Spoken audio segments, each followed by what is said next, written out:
ամուր վստահության կամուր չկա դատապարտյալների եւ բուժանձնակազմի միջեւ, ինչը գիտենք, որ նաեւ MIP-ի զեկույցներում է ամրագրվել եւ եթե խոսանք պատճառը միգուցե շատ սուբյեկտիվ է դատապարտյալների կողմից, քանի որ ինչպես նշվեց, տեղում քրեակատարական հիմնարկում գրեթե միայն առաջնային օգնություն է տրամադրվում եւ շատերը ունեն մասնագիտական օգնության կարիքներ, մասնագիտական դրա համար շատերը իրենց հիվանդություններով պայմանավորված նախընտրում են գոնե տեղափոխվել դատապարտյալների հիվանդանոց, որտեղ օգնությունը պետության ֆինանսական միջոցների հաշվին է տրամադրվում։ Ինչ վերաբերում է տեղերի հետ կապված ու ֆինանսավորման հետ կապված, մենք ֆինանսավորման խնդիր տեղորայքի ձեռքբերման հետ չունենք, մենք ներկայումս այս պահին Եթե չեմ սխալվում, կարող եմ 1-2 տեղի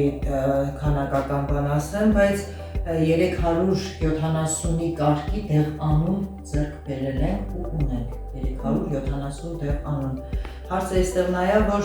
ազատազրկված անձին, երբ որ գնում են իրենց նախընտրած բժշկի մոտ կամ մենք ենք ուղարկում քաղաքացիական հիվանդանոցների նշանակումա տեղեր, իրենք ուզում են կամ չեն հասկանում կամ իրենց պահանջում են հենց նույն տեղանունով տեղի տրամադրում, բայց ինչպես գիտենք, պետական համակարգում, պետական կառույցում տեղերի գնման ընթացակարգը գնման օրենքներին համապատասխան է լինում, Հայաստանի Հանրապետության գնումների մասին օրենքին, այսինքն տենդերը ներկայացվում է տեղ անունով, այսինքն ազդող նյութի անունով, ոչ թե կոնկրետ ֆիրմային անունով։ Ու շատ ժամանակ խնդիրը դա է լինում, որ ասում են տեղը չկա կամ չգիտեմ մեր տեղերը չեն տալիս, նման բան չկա ազատազրկված անձ, որ տեղի ստանալու խնդիր ունենա, ուրիշ բան, որ մենք ունենք ազատազրկված անձին, որ հրաժարվում են մեր կողմից տրված